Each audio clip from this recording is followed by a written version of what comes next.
ಸಕ್ಕರೆ ಕಾಯಿಲೆ ಬಂದಿದೆ. ಅದನ್ನ ಯಾವ ಡಾಕ್ಟರ್ಲಿಂದನೂ ಕೂಡ ನಿವಾರಣೆ ಮಾಡೋಕ್ಕಾಗಲ್ಲ. ಅವ್ರು ಬರೀ ಉಪಶಮನ ಮಾಡ್ಬೋದು ಅಷ್ಟೇ. ನಿಮಗೆ ಗುಳಿಗೆಯನ್ನು ಕೊಟ್ಟು ಹೆಚ್ಚಾಗ್ಲಾರ್ದಂಗ, ನಿಮಗೆ ತ್ರಾಸ ಆಗ್ಲಾರ್ದಂಗ ನೋಡ್ಕೋಬಹುದು ಕೊನೆಯವರೆಗೂ.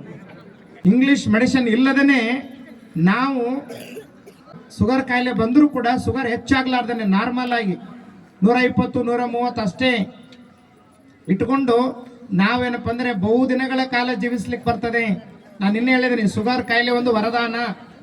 ನೆನಪಿಟ್ಕೊಳ್ಳಿ, ಶುಗರ್ ಕಾಯಿಲೆ ಬರಲಾರ್ದಂಗೆ ದಯವಿಟ್ಟು ನೀವು ಪಾಲಿಸೆಡ್ ರೈಸ್, ಅಕ್ಕಿ ಅಂತರೂ ಊಟ ಮಾಡಲೇಬೇಡ್ರಿ.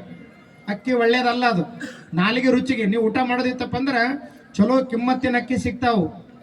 ಅವು 6 ತಿಂಗಳು ಬೆಳೀತಾರ, ಚಲೋ ಅಕ್ಕಿ. ಅವನು ಕೂಡ ಏನಪ್ಪ ಅಂದ್ರೆ ರಾತ್ರಿ ಹೊಟ್ಟೆ ಅನ್ನ ಉಣಬಾರ್ದು. ಜ್ವಾಳದ ನುಚ್ಚು, ಸಾವಯವ ಸಿರಿಧಾನ್ಯಗಳು ತಗೊಂಡ್ರೆ ಭಾಳ ಚಲೋ.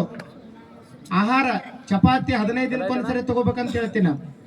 ಚಪಾತಿ ನಮ್ಮ ಉತ್ತರ ಕರ್ನಾಟಕದ ಆಹಾರವಲ್ಲ, ಅದು ನಮ್ಮದು ಹಬ್ಬ ಹರಿದಿನಗಳಲ್ಲಿ ನಾವು ಚಪಾತಿಯನ್ನು ಉಂಡೇವಿ. ಚಪಾತಿ ಪಂಜಾಬದಲ್ಲಿ ಮಾಡ್ತಾರೆ ದಿನಾಲು. ನಾವು ಹಬ್ಬ ಹರಿದಿನಗಳಲ್ಲಿ ಮಾತ್ರ ಊಟ ಮಾಡಬೇಕು. ನಮ್ದು ಊಟ ರೊಟ್ಟಿ, ಕರಾವಳಿದ ಊಟ ಕುಚಲಕ್ಕಿ ಅನ್ನ, ಮೈಸೂರು, ಹಳೆ ಮೈಸೂರು ಆ ಕಡೆದ ಊಟ ಅವ್ರ ರಾಗಿ ಮುದ್ದೆ. ಹಿಂಗೆ ಒಂದು ಪ್ರದೇಶದಲ್ಲಿ ಒಂದೊಂದು ಆಹಾರಗಳ ಕ್ರಮ ಇದೆ. ಅದಕ್ಕಾಗಿ ನಮ್ಮ ಮೂಲ ಊಟ ರೊಟ್ಟಿ. ಮೊದಲು 30 ರೊಟ್ಟಿ ಊಟ ಮಾಡ್ತಿದ್ರು ನಮ್ಮ ಹಿರಿಯರು.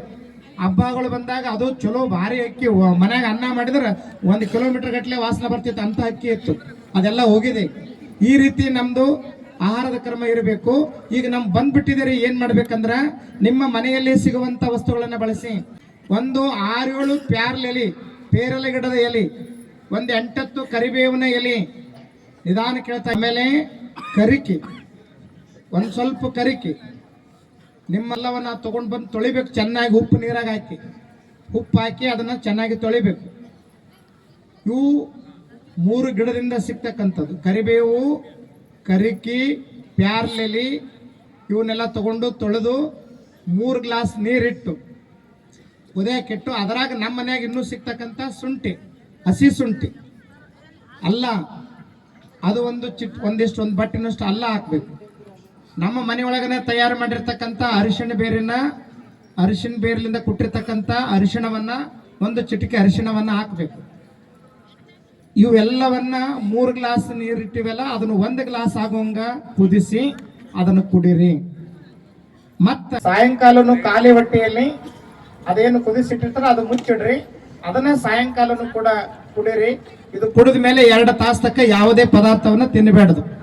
ಈ ನಿಯಮವನ್ನ ಅನುಸರಿಸಿಕೊಂಡು ಹೋದ್ರೆ ಶುಗರ್ ನಾರ್ಮಲ್ ಕೇವಲ 5-6 ದಿವಸದಲ್ಲಿ ನಾರ್ಮಲ್ ಆಗ್ತದೆ. 2 ದಿವಸ ಆದ್ಮೇಲೆ ನೀವು 2 ಹೊತ್ತು ಟ್ಯಾಬ್ಲೆಟ್ಸ್ ತೊಗೊಳಿದ್ರಪ್ಪ ಅಂದ್ರೆ ಅರ್ಧ ಟ್ಯಾಬ್ಲೆಟ್ಸ್ ಬಿಡ್ತಾ ಬರಬೇಕು. 5 ದಿನದಲ್ಲಿ ನಿಮ್ಮ ಟ್ಯಾಬ್ಲೆಟ್ಸ್ ಕ್ಲೋಸ್ ಮಾಡಬೇಕು. ನೀವು ಮತ್ತೆ ಚೆಕ್ ಮಾಡ್ಬೇಕು ಶುಗರ್ನ. ಮತ್ತೆ ನೀವು ದಿನ ಸಜ್ಕ ಹೊಡೆದು ಹೋಳಿಗೆ ಹೊಡೆದ ಕೆರನ್ನ ಇದನ್ನ ತಗೊಂಡ್ರೆ ಉಪಯೋಗ ಆಗಲ್ಲ. ಶುದ್ಧವಾದ ಬೆಲ್ಲದ 1 ತಿಂಗಳಿಗೊಂದ್ಸರಿ ಊಟ ಮಾಡ್ಲಿಕ್ಕೆ ಪರ್ಮಿಷನ್ ಇದೆ.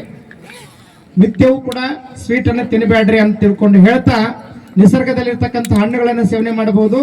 ಮತ್ತೊಮ್ಮೆ ಆ ಸೃಷ್ಟಿಕರ್ತ ಪರಮಾತ್ಮ ನಿಮ್ಗೆಲ್ಲರಿಗೆ ಆರೋಗ್ಯದ ಭಾಗ್ಯವನ್ನು ನೀಡಲಿ. ನೀವೆಲ್ಲರೂ ಯೋಗಮಯವಾದ ಜೀವನವನ್ನು ನಡೆಸಿರಿ.